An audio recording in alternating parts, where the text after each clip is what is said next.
Hello guys, good evening. Welcome to my channel, Marelo Lobato, ang proud Cebuanang tendera. For today's video, napamili from Public Market Danao ang ating mga frozen product at mga non-food item dito sa ating tindahan. So first is itong aking mga pansit canton extra hot. Naubusan na talaga ako dito sa aking tindahan guys. Ayan. Sa Sunday pa ako mag-grocery sa Prince Danao. Kaya bumili na lang ako muna ng 15 pieces sa merkado.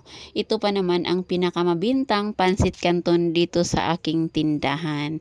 Hindi pwedeng pag may maghanap na bumili ay wala tayong maibigay. So, naubos na, bili agad tayo kung wala na dyan siya guys. Lalo na kung fast moving item sa ating tindahan. Kasi dyan tayo kumikita. Ang natira sa akin is calamansi at saka original flavor at saka sweet and spicy na lang. At itong candy na ganito guys, hindi ko alam kung ano ang pangalan nito. Next is ang aking Mallorca panghalo sa lechon. Siguro ako lang ang nagbibinta dito guys kasi halos sila lahat is dito bumibili. Palagi itong hinahanap dito guys. So bumili na lang ako ng Mallorca kasi isa na lang ang naiwan sa aking tindahan. Next is munggo. Bumili ako ng 4 na 1/4 bali 1 kilo lahat ang aking kinuha. Kasi 2 pack na lang ang natira sa akin. Yan ay ang chlorine na walang kamatayan. Ating i-repack para mabinta natin ng patingi-tingi. At ito naman guys ang aking mga frozen products. Pangkain lang namin, pangbaon sa aking mga anak, 1 kilong chicken. Tempura na 1/2 kilo, pangkain ng aking mga Jonakis. Mabinta ito sa aking mga Jonakis guys, joke lang. Hindi ako nagbibinta ng tempura para lang sa aking mga anak. At ito naman ang aking mga pambinta na mga frozen. Ayan ang ating chorizo, 5 dozen na chorizo.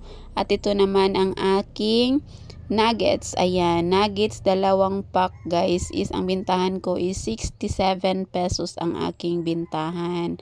At next is ang aking mga longganisa. Ayan, champion longganisa. 3 lang ang aking kinuha. 3 klase ang aking kinuha guys. Ayan, hamonado. 3 pack din ang aking kinuha.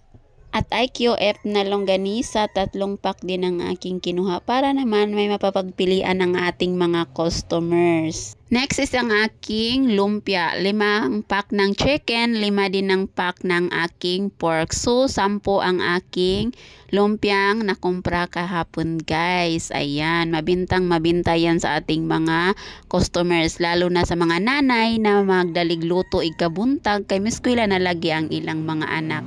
So, dito sila tatakbo pag late na sila nakagising kasi yan ay prituhin na lang.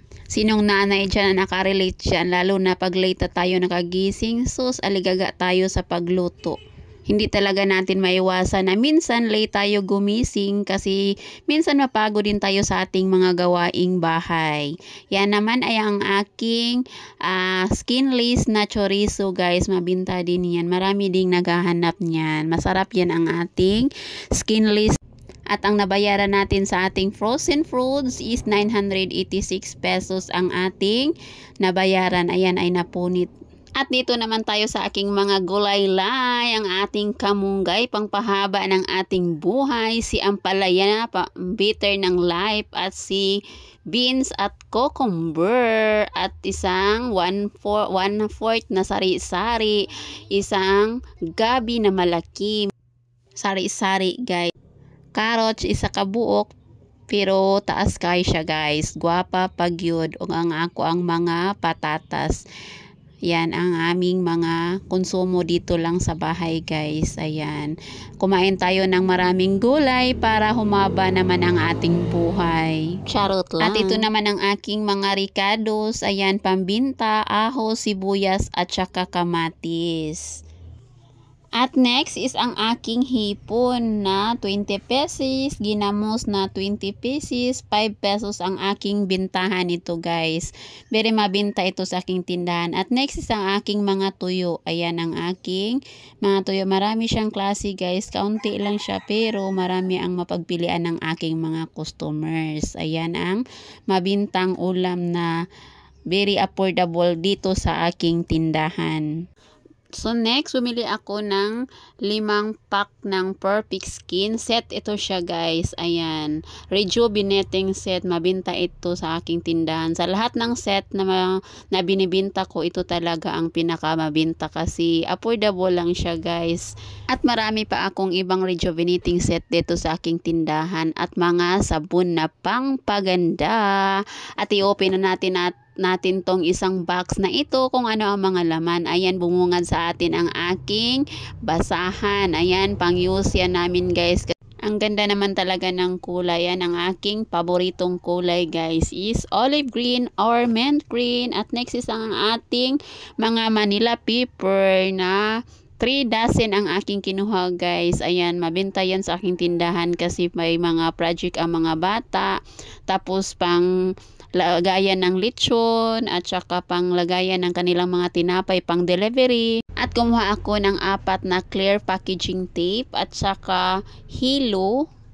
Ayan, isang pad at saka glow stick. Ayan, glow stick 2 dozen lang guys. Ayan. At saka scotch tape na maliliit guys kasi mabinta yan ngayong Pasko. At saka fuel na walang kamatayan, 1 dozen din ang ating kinuha. Next is ang aking mga wipes guys. 2 dozen na ang aking kinuha kasi naubusan na talaga ako guys. May 3 tumer na naghahanap guys. Tapos wala na akong maibigay kasi out of stocks na talaga. So dinamihan ko na guys. Ito ang bintahan ko nito guys is 24 pesos. Ayan ay mabinta din sa aking tindahan. Yan ay paulit-ulit kong mga binibili dito sa aking tindahan. Iba't ibang color para maraming choices ang ating mga customers. Ayan. At ang aking trash bag na isang roll. At 2 box ng permanent marker at isang box na lighter. That's all for today's video. Thank you for watching. Lagi nating tandaan, diskarte ang kailangan para umasinso ang buhay at hindi imposible ang lahat sa taong may pangarap. God bless you us all. Follow for more. Happy selling nating lahat. Please like, comment, and share. And don't forget to subscribe.